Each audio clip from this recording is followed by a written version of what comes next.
Alhamdulillah, wassalatu wassalamu ala rasulillah, amma ba'd. On continue l'histoire de Youssouf tel qu'Allah l'a raconté dans son livre, et ce sont des histoires dont la validité et l'utilité et la beauté ne se terminent jamais. Celui qui les écoute, ces histoires qu'Allah raconte, cela lui permet de raffermir sa foi. Comme Allah subhanahu wa ta'ala dit, وَكُلًّا نَقُصُّ عَلَيْكَ مِنْ أَنْبَاءِ الرُّسُلِ مَا نُثَبِّتُ بِهِ فُؤَادَكَ.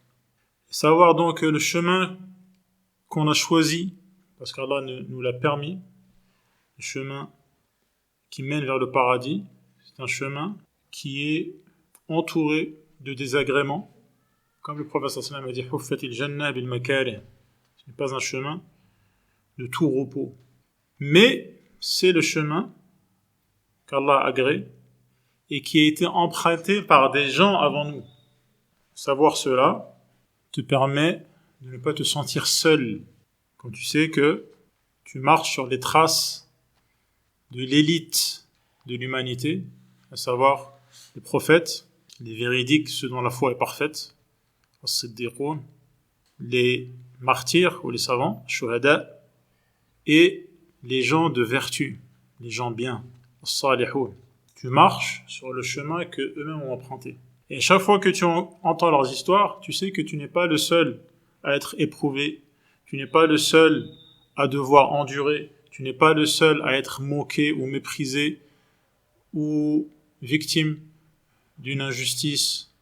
Tu n'es pas le seul qui éprouve la difficulté d'être endurant et persévérant sur ce chemin. Et cela te donne donc de la force d'entendre ces histoires.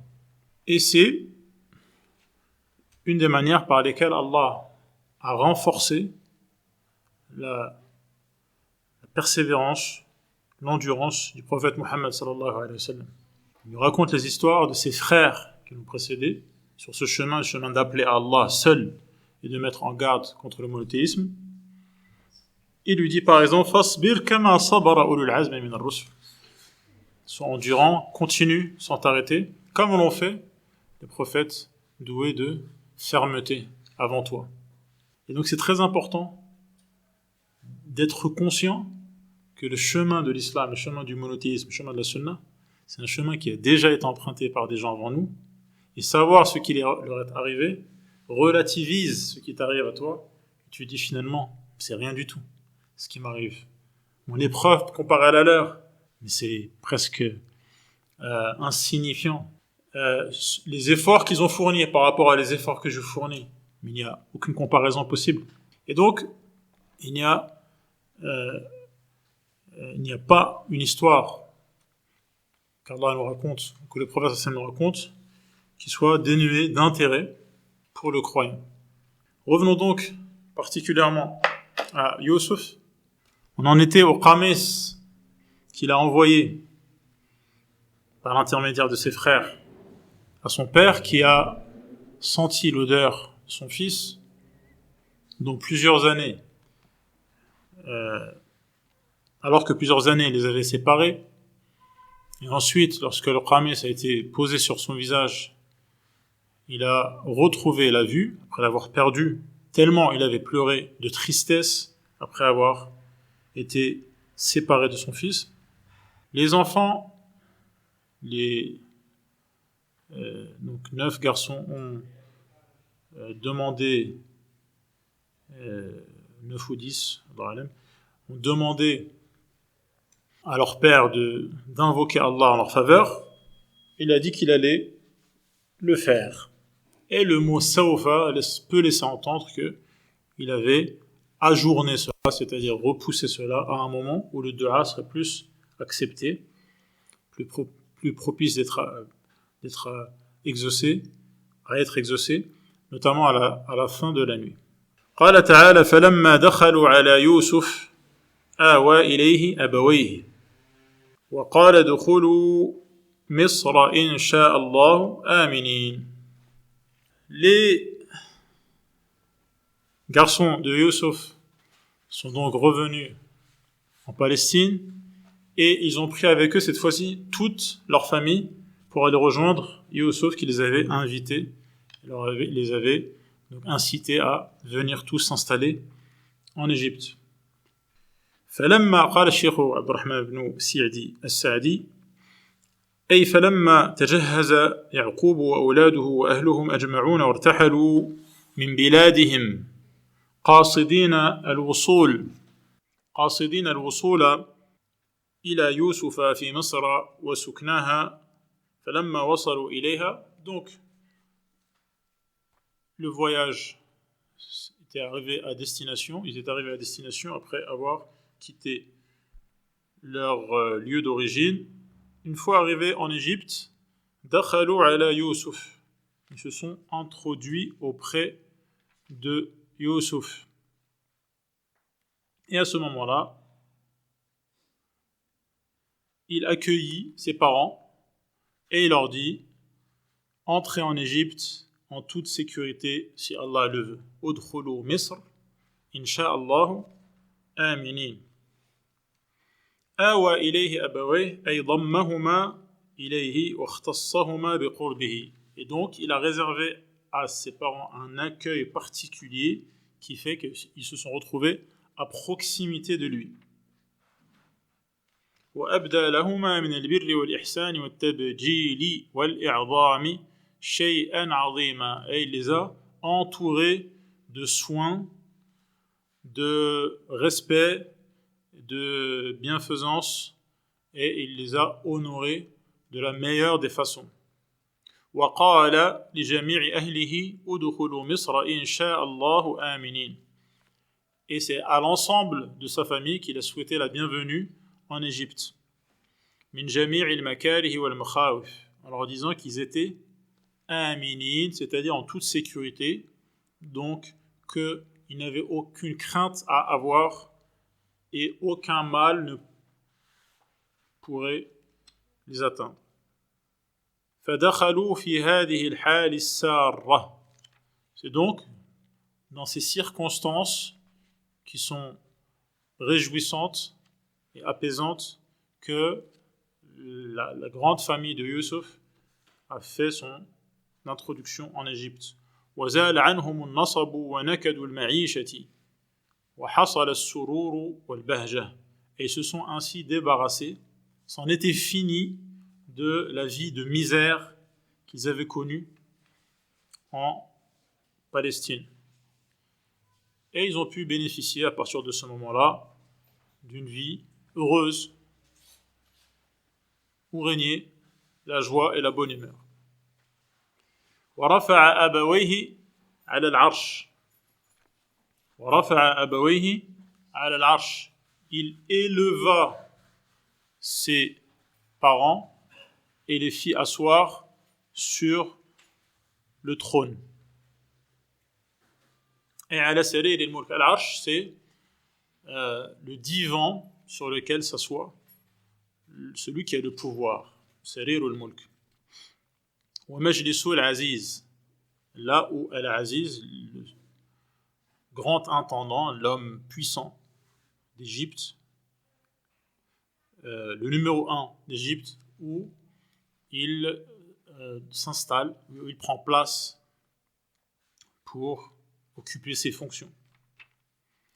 On appelle cela al-arsh, sarir al-mulki ou sarir al-maliki, ou majlis al-azizi, wa kharru lahu sujjada. Il les a donc élevés jusqu'à prendre place également sur ce divan royal, et ils tombèrent prosternés devant lui. Kharru lahu sujjada. Kharru, pluriel en arabe ça commence à partir de 3. En français il y a singulier, et à partir de 2 on passe directement au pluriel. En arabe il y a le singulier, ensuite il y a le duel quand on parle de 2 personnes ou de 2 choses, et ensuite à partir de 3 personnes ou 3 choses on passe au pluriel, al-jama'. Donc kharru signifie qu'il y a au moins 3, et en fait il n'y a qui, rappelez-vous du premier rêve qui a été fait par Yusuf dans son enfance. Kharru abuhu, son père, wa ummuhu, sa mère, wa ikhwatuhu, et ses frères. Kharru lahu sujudan ala wajhi at-ta'zim wa at-tabjil wa al-ikram. Cette inclinaison, cette prosternation n'est pas une adoration. C'est une manière, à l'époque, d'exprimer le respect profond pour quelqu'un qu'on honore et qui a de l'importance. Ce n'est pas une adoration comme dans la prière qu'on réalise aujourd'hui. وقال لما رأى هذه الحال ورأى سجودهم له, lorsqu'il vit cette manifestation de respect, يا أبت هذا تأويل رؤياي من قبل حين رأى 11 كوكبا والشمس والقمر له ساجدين. À ce moment-là, il dit, Père, voilà la réalisation, ta'wil, ici signifie la réalisation, concrétisation, là où aboutit finalement le rêve, du rêve que j'avais fait, mais on pourrait dire jadis, à l'époque, quand j'étais encore un petit garçon. Mon Seigneur en a fait une vérité, une réalité concrète, palpable, visible. هذا تأويل رؤياي من قبل, le rêve, il avait vu, rappelez-vous, 11 étoiles qui correspondent à ces 11 frères qu'il voit maintenant devant lui. والشمس qui correspond à qui? Le soleil correspond à qui? À la mer, car le soleil en arabe, c'est féminin. الشمس وضحاها, c'est féminin. Al-Shams qui correspond à sa mère, Al-Qamar qu'il avait vu en rêve qui correspond à son père. Al-Qamar en arabe c'est masculin. Al-Shams wa duhaha. Mais là, je vous induis en erreur, si je vous donne cet exemple. Al-Qamara ou Al-Qamaru qaddarnahu. نعم.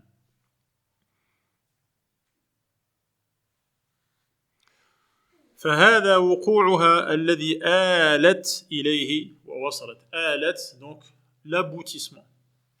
آلت, qui donne pour le masdar, le nom d'action, le verbe substantivé, le verbe sous forme d'un substantif, c'est-à-dire d'un nom, ça donne ta'wil, du verbe ala, qui veut dire aboutir.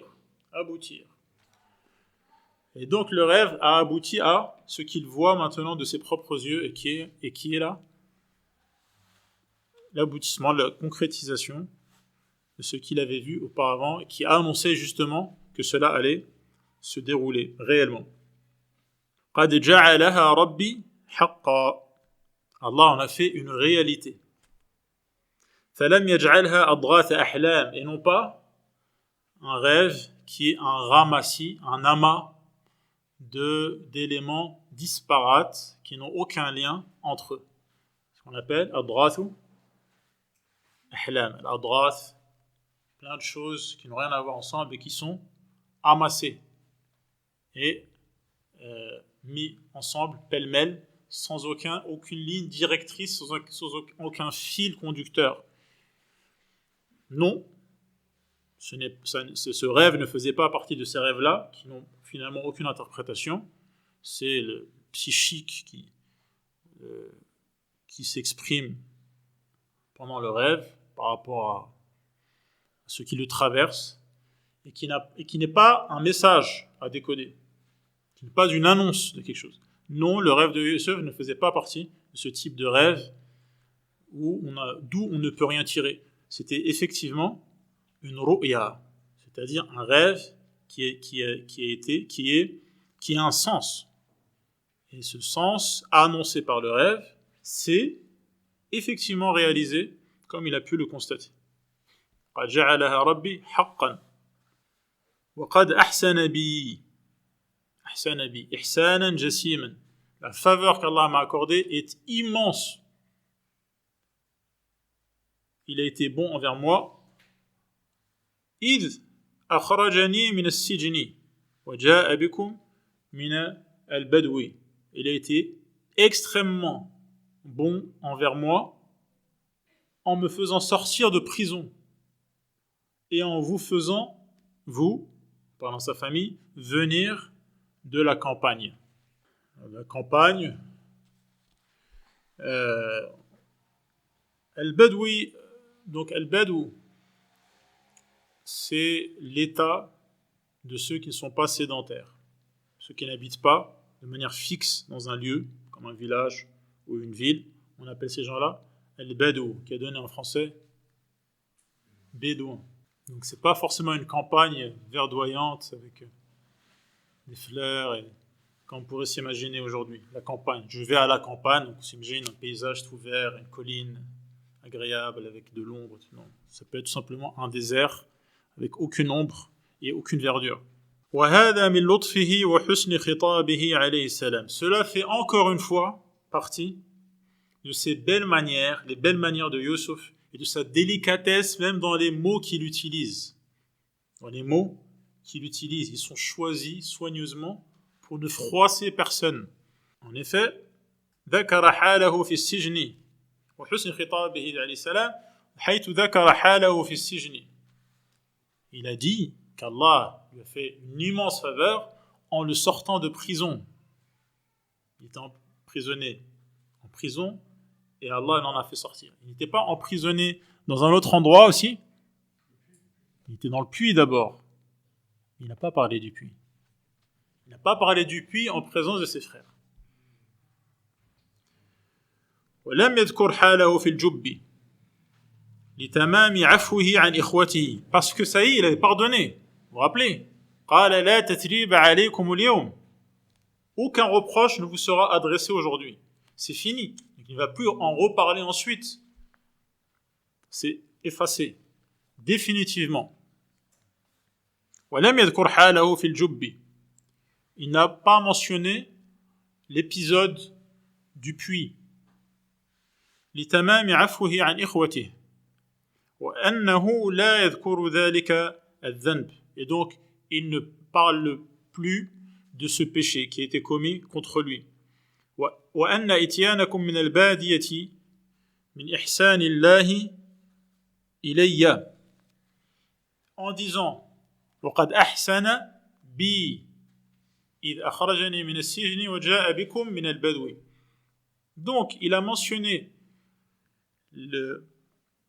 l'exode, on ne va pas dire l'exode rural comme on dit aujourd'hui, mais l'évolution favorable de la situation de sa famille, qui était à l'état de bédouin, qui se retrouve dans une peut-être la plus brillante et plus développée et plus avancée civilisation de l'époque, civilisation égyptienne. Ce saut qualitatif dans leur vie elle change complètement, dans le bon sens. Il n'a pas dit que cela est une faveur les concernant eux. Il a dit que c'était une faveur dont il bénéficie, lui. C'est une manière de ne pas dire vous étiez dans la misère, vous étiez dans la pauvreté, maintenant, vous avez vu, grâce à moi, vous êtes en ville, vous avez toutes les commodités autour de vous, vous êtes passé à la civilisation, vous. Il dit que c'est lui qui est content de ce qui leur arrive, et c'est une faveur qu'Allah lui a fait à lui d'abord, pour ne pas diriger le projecteur sur eux, en mettant en évidence que, avant d'être en Égypte, ils étaient dans une situation qui n'était pas enviable.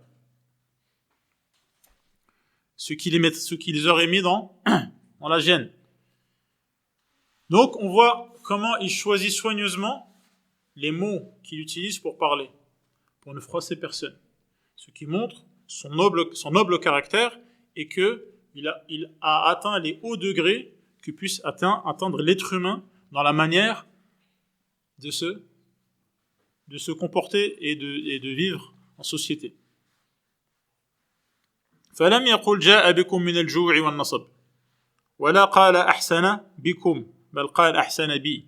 جعل الإحسان عائدا إليه فتبارك من يختص برحمته من يشاء من عباده ويهب لهم من لدنه رحمة إنه هو الوهاب. Donc le cheikh conclut cette remarque par l'affirmation de la grande bonté d'Allah subhanahu wa ta'ala, débordante bonté et bénédiction par laquelle il choisit qui il veut parmi les gens pour leur accorder des faveurs qui les distinguent par rapport aux autres, et il accorde, c'est une pure générosité, un pur don, il leur accorde des faveurs par lesquelles il est indulgent et qu'il a pitié d'eux en fait, par cette faveur qu'il leur accorde. C'est lui qui est Al-Wahhab, il ne cesse d'alimenter les gens, de les doter, de leur accorder ce qui est dans leur intérêt. من بعد أن نزغ الشيطان بيني وبين إخوتي. Il a été bon envers moi, en me faisant sortir de prison et en vous faisant venir de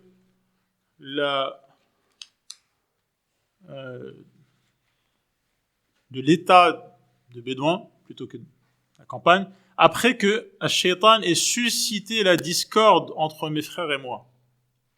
Ash-Shaytan a suscité la discorde entre mes frères et moi, toujours sur la même lignée de l'excellence, le plus haut degré dans la formulation des phrases que Yusuf utilise. Il n'a pas dit فلم يقل نزغ الشيطان إخوتي بل كأن الذنب والجهل صدر من الطرفين. Il n'a pas dit après que Ash-Shaytan ait suscité et incité mes frères, sous-entendu à me faire du mal et à me jeter en prison. Non, il a dit Ash-Shaytan, il a allumé la mèche entre moi et mes frères en laissant l'illusion, l'impression, plutôt que l'illusion, l'impression que la situation elle est commune et que ce qui s'est passé de mal entre les frères, c'est quelque chose qui les concerne tous. Donc sans jeter la condamnation et l'accusation uniquement sur ses frères. Il a dit c'est entre nous. Le shaitan, il a réussi à allumer la mèche, à provoquer une haine, une mauvaise manière d'agir entre moi et mes frères, alors que lui, il n'a rien fait. Mais c'est pour donc ne pas les accabler, ne pas les mettre dans la gêne.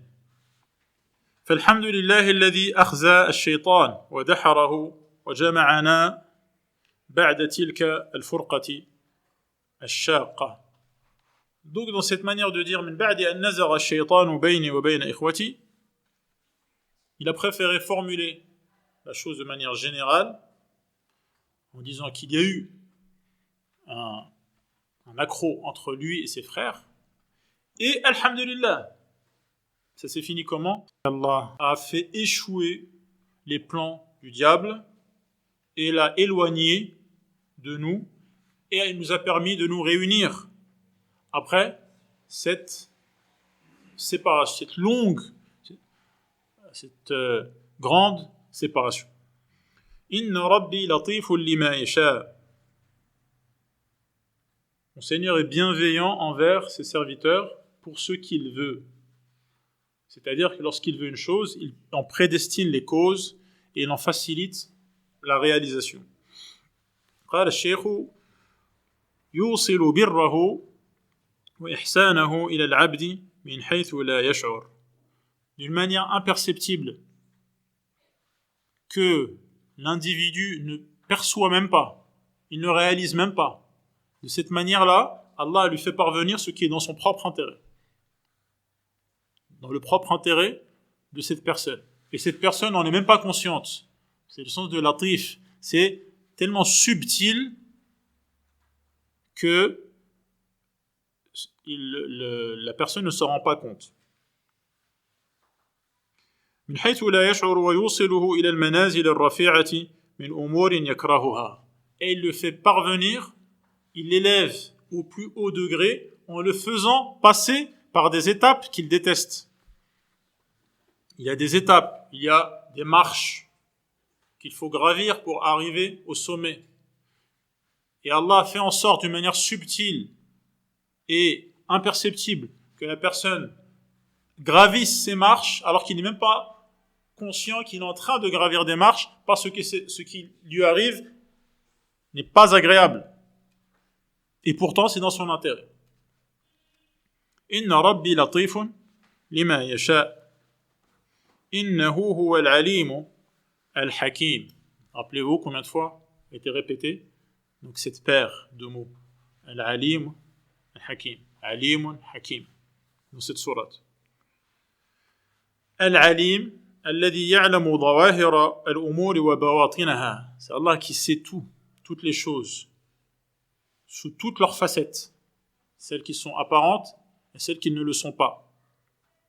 وَسَرَائِرَ الْعِبَادِ وَضَمَائِرَهُمْ. De même qu'il sait les individus, ce qu'on peut voir de visible, tout comme ce qu'ils cherchent à cacher. الحكيم في وضعه الأشياء مواضعها وسوقه الأمور. Allah est Hakim. Donc Al-Hakim, c'est celui qui est sage, qui agit de la manière qui concrétise l'intérêt en plaçant chaque chose comme il se doit. في وضعه الأشياء مواضعها وسوقه الأمور إلى أوقاتها المقدرة له. Et en acheminant les événements de manière à ce qu'elles se réalisent au moment où il est propice qu'elles se réalisent, tel qu'il l'a prédestiné. Ensuite, Yusuf dit Rabbi. Il s'adresse à Allah. قد آتيتني من الملك وعلمتني من تأويل الأحاديث الآيات. Seigneur, tu m'as accordé une part de royauté et enseigné une partie de l'interprétation des rêves. قال الشيخ السعدي رحمه الله ونفعنا بعلمه لما أتم الله ليوسف ما أتم من التمكين في الأرض والملك. Donc, lorsqu'Allah a permis à Yusuf d'atteindre le plus haut degré, le summum du pouvoir qu'on peut obtenir sur terre et de l'influence du statut de roi, de l'influence liée à la royauté, وأقر عينيه بأبويه وإخوته, et il a apaisé son esprit par la présence en sa proximité de ses parents et de ses frères. وبعد العلم العظيم الذي أعطاه الله إياه, et également il l'a apaisé et épanoui par la masse considérable de savoir et de science qu'il lui a accordé. فقال مقرا بنعمة الله شاكرا لها داعيا بالثبات على الإسلام. À ce moment-là, donc, au sommet de sa gloire, il reconnaît que tout cela est une faveur d'Allah et il demande à Allah de le raffermir sur l'islam en disant Rabbi qad ataytani min al-mulk wa dhalika annahu kana ala khaza'in al-ard. Seigneur, tu m'as accordé une partie, une forme de monarchie, de royauté, de pouvoir, d'emprise sur les choses, parce que, comme vous le savez, كان على خزائن الأرض. Il était le responsable de la trésorerie de tout le produit agricole de l'Égypte. وتدبيرها, est également responsable de sa gestion globale à l'échelle du pays. ووزيرا كبيرا للملك. C'était donc un grand vizir, grand ministre, on dit aujourd'hui, un ministre parmi ceux qui occupent les hauts postes auprès du roi. وعلمتني من تأويل الأحاديث, أي من تأويل أحاديث الكتب المنزلة وتأويل الرؤيا وغير ذلك من العلم. Tu m'as appris une manière où tu m'as appris, tu as mis à ma disposition une part de compréhension de ce qui se dit. Ce qui se dit, c'est-à-dire les livres qui ont été descendus, dits par Allah, ou également l'interprétation et le décodage, la traduction des rêves qui sont réalisés, parce que ces rêves ont un sens, ar-ru'ya, et autres formes de savoir et de connaissance. Donc Yusuf s'adresse à Allah en reconnaissant d'abord sa faveur, en exprimant les formes de bienfaits qu'Allah lui a accordés, qu'il s'agisse de ce qui a un lien avec le pouvoir, vu son poste et sa position de force, ou qu'il s'agisse des connaissances et de l'accès au savoir. Il continue à s'adresser à Allah en disant Fatira as-samawati wal-ard. Il s'adresse toujours à Allah. Anta waliyyi fi dunya wal-akhirah, tawaffani muslima. Tu es mon maître, créateur des cieux et de la terre, dit-il à Allah, en continuant à s'adresser à lui. Tu es mon maître, anta waliyyi fi dunya wal-akhirah, ici-bas et dans l'au-delà. Fais-moi mourir en parfaite soumission. Tawaffani muslima. Ay adim alayya l'islam. Fais en sorte que je continue à être soumis à toi, à adhérer à l'islam. Wathabbitni alayhi. Et raffermis-moi. Raffermis mes pieds sur l'islam.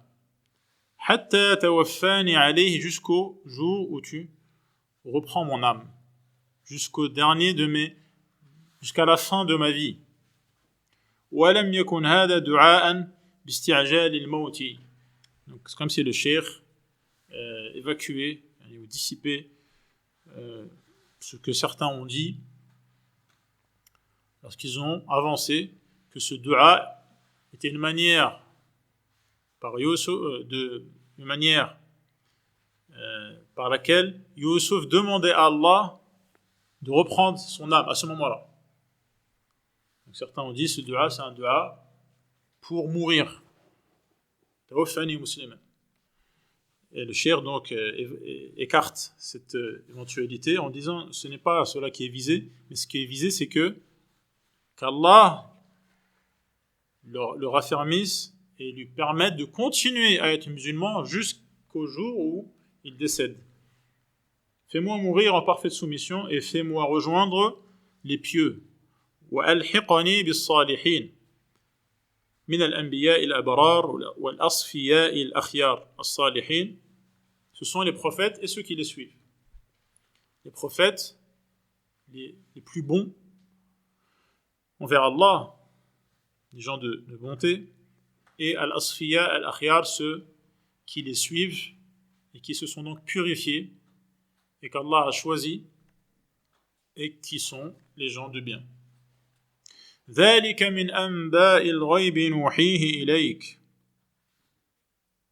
وما كنت لديهم إِذْ أَجْمَعُوا أَمْرَهُمْ وَهُمْ يَمْكُرُونَ. Ce sont là des récits que tu ignorais et que nous te révélons. Car tu n'étais pas parmi les frères de Yusuf lorsqu'ils complotèrent contre lui. Allah subhanahu wa ta'ala s'adresse à Muhammad sallallahu alayhi wa sallam. Après lui avoir raconté cette histoire dans tous les détails qu'Allah a voulu dévoiler, ce qu'ils étaient cachés et inconnus. Donc Allah les a dévoilés à partir du ghaib, min anba' al-ghaib, car le prophète sallallahu alayhi wa sallam n'était pas présent pour savoir ce que faisaient et comment ont comploté les frères de Yusuf. قال الشيخ لما قص الله هذه القصة على محمد صلى الله عليه وسلم قال الله له ذلك الإنباء الذي أخبرناك به من أنباء الغيب الذي لولا إيحاؤنا إليك لما وصل إليك هذا الخبر الجليل. Le prophète sallallahu alayhi wa sallam n'était pas présent à cette époque, l'époque de Yusuf et de ses frères. Donc si Allah ne lui avait pas révélé cette sourate, jamais il n'aurait pu avoir connaissance et avoir accès à cette grandiose histoire. فإنك لم تكن حاضرا لديهم إذ أجمعوا أمرهم أي إخوة يوسف وهم يمكرون به حين تعاقدوا على التفريق بينه وبين أبيه في حالة لا يطلع عليها إلا الله. Vous imaginez bien que lorsqu'ils se sont réunis, ces 10 frères, pour comploter et trouver une ruse afin d'éloigner Yusuf, ils ne l'ont pas fait en public, ils l'ont fait en secret. Personne ne savait, à part Allah subhanahu wa ta'ala, ce qu'il manigançait. Personne, et donc le prophète sallallahu alayhi wa sallam également.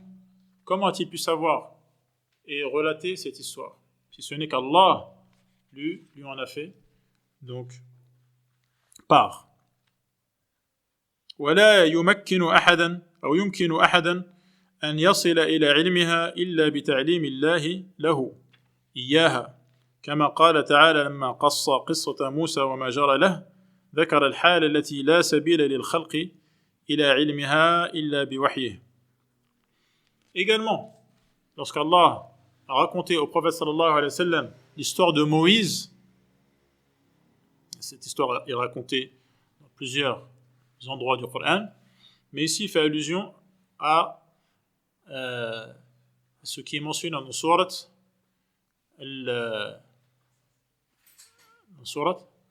القصص. نعم بارك الله فيك. فقال وما كنت بجانب الغربي إذ قضينا إلى موسى الأمر وما كنت من الشاهدين. Parce qu'il a raconté l'histoire de Moussa, qu'il est reparti avec sa famille en pleine nuit et que, transi de froid et perdu dans le désert, il a vu un feu au loin et qui s'est rapproché. Allah lui a parlé. Allah a dit au prophète sallallahu alayhi wa sallam, tu n'étais pas sur le versant occidental de la montagne pour voir ce qui t'est arrivé. Tu n'étais pas avec Moïse cette nuit-là. Comment a-t-il pu savoir, si ce n'est qu'Allah lui a accordé cette connaissance? إذ قضينا إلى موسى الأمر وما كنت من الشاهدين. الآيات. فهذا أدل دليل على أن من جاء بها رسول الله حقا.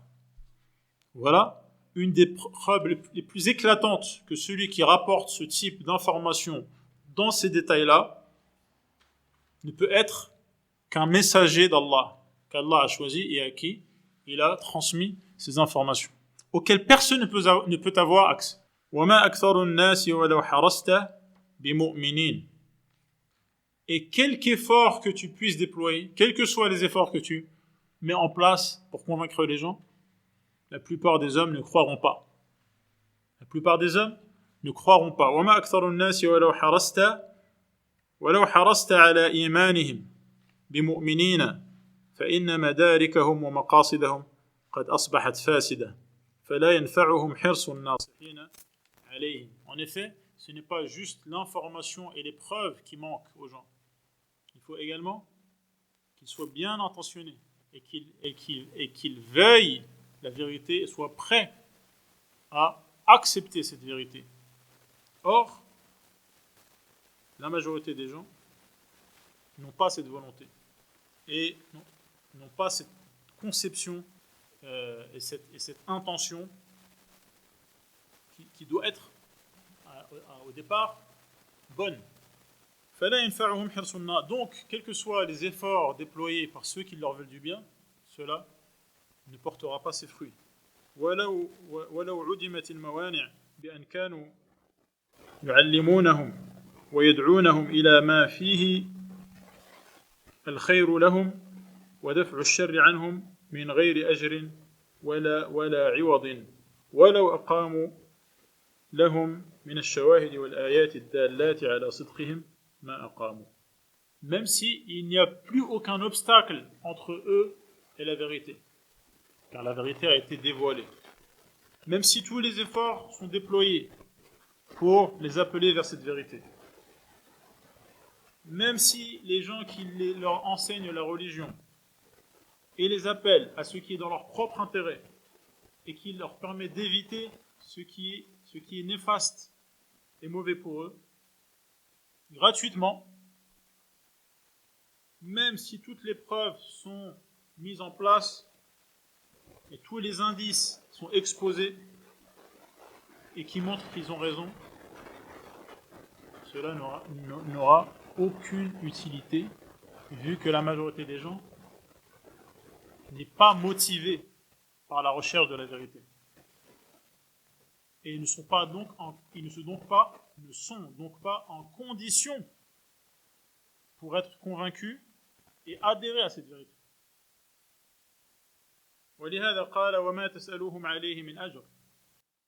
Tu ne leur demandes pourtant aucun salaire pour cela, car ce n'est qu'un rappel adressé à l'univers.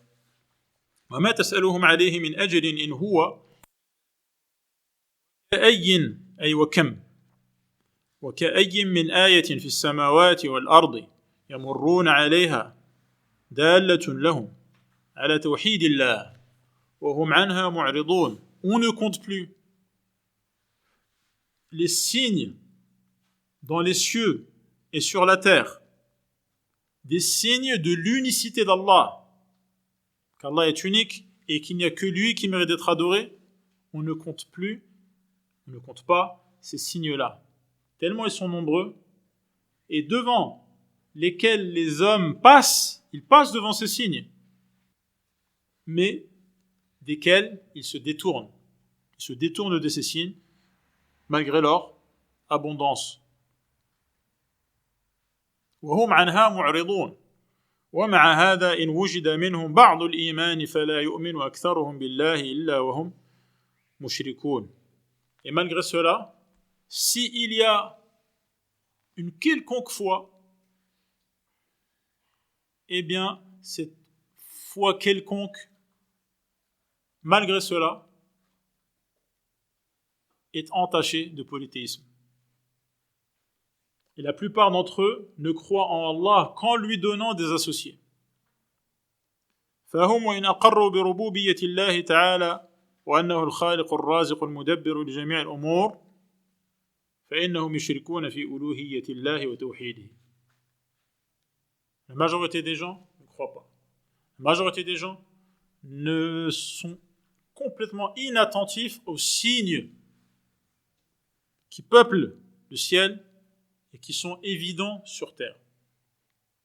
Et lorsque, quelque part, il y a une foi quelconque, eh bien malgré cette reconnaissance qu'ils ont que ce monde a un créateur et quelqu'un qui s'en occupe et le dirige, et l'administre et en fixe les lois, eh bien malgré cela, lorsqu'il s'agit d'adorer, ils adorent d'autres avec lui.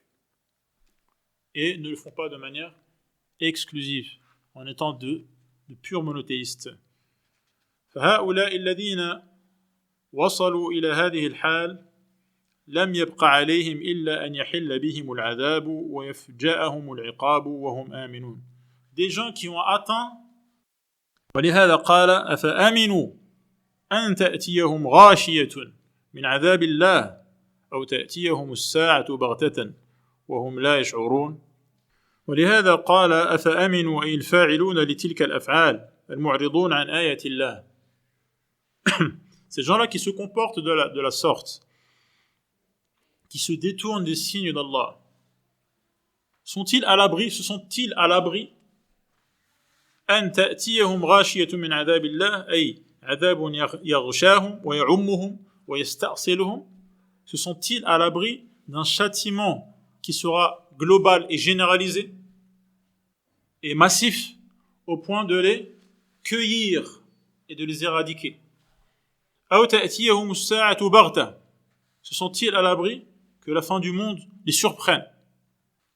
وهم لا يشعرون, sans même qu'ils en soient conscients. أي فإنهم قد استوجبوا لذلك, se sont-ils à l'abri car ils méritent que cette menace s'exécute à leur sujet. فليتوبوا إلى الله, qu'ils reviennent donc sincèrement vers Allah. ويتركوا ما يكون سببا في عقابهم, et qu'ils délaissent ces causes qui aboutissent à leur châtiment. يقول تعالى لنبيه محمد صلى الله عليه وسلم قل هذه سبيلي, قل للناس, dis aux gens هذه سبيلي أي طريقي التي أدعو إليها, voici le chemin auquel j'appelle. وهي السبيل الموصلة إلى الله وإلى دار كرامته, c'est le chemin qui mène vers Allah et vers l'endroit où il honore ceux qui l'obéissent. المتضمنة للعلم بالحق والعمل به وإثاره, cette voie inclut de connaître la vérité et d'agir conformément à cette vérité en la faisant passer avant tout. وإخلاص الدين لله وحده لا شريك له, et cette voie qui est ma voie qui mène vers Allah et son paradis est la voie de l'adoration pure et exclusive d'Allah en ne lui donnant, en ne lui reconnaissant aucun associé. أدعو إلى الله أي يحث الخلق والعبادة إلى الوصول إلى ربهم, j'incite les gens, les créatures, à aller vers leur Seigneur. وأرغبهم في ذلك, et je leur donne envie de le faire. وأرهبهم مما يبعدهم عنه, et je les dissuade d'emprunter un autre chemin. ومع هذا فأنا على بصيرة, de plus, je fais cela de manière extrêmement lucide. على بصيرة من ديني, j'ai une connaissance claire et limpide de ma religion.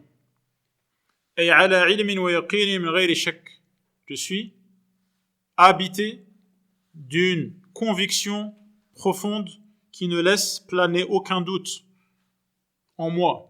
ولا امتراء ولا مرية, وكذلك من اتبعني, ainsi que ceux qui me suivent. من اتبعني يدعو إلى الله, ainsi que ceux qui me suivent. C'est-à-dire, ceux qui me suivent également appellent à Allah. Comme moi-même j'appelle à Allah, en étant lucide, en ayant les connaissances qui font qu'ils sont lucides et que les choses de la religion sont devant eux claires et limpides, et qu'il n'y a aucune ambiguïté et aucun doute dans leurs esprits. وسبحان الله عما نسب إليه مما لا يليق بجلاله أو ينافي كماله. سبحان الله.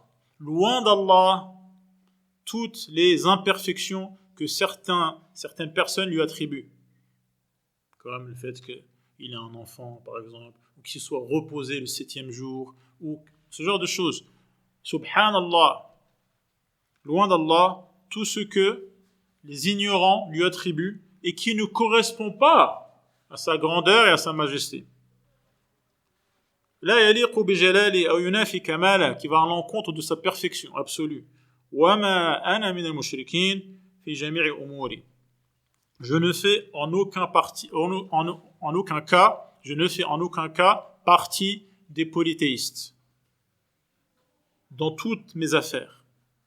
Fi jami'i umuri bal a'budu Allah mukhlisan lahu ad-din. Bien au contraire, j'adore Allah en lui épurant mon culte et mes adorations.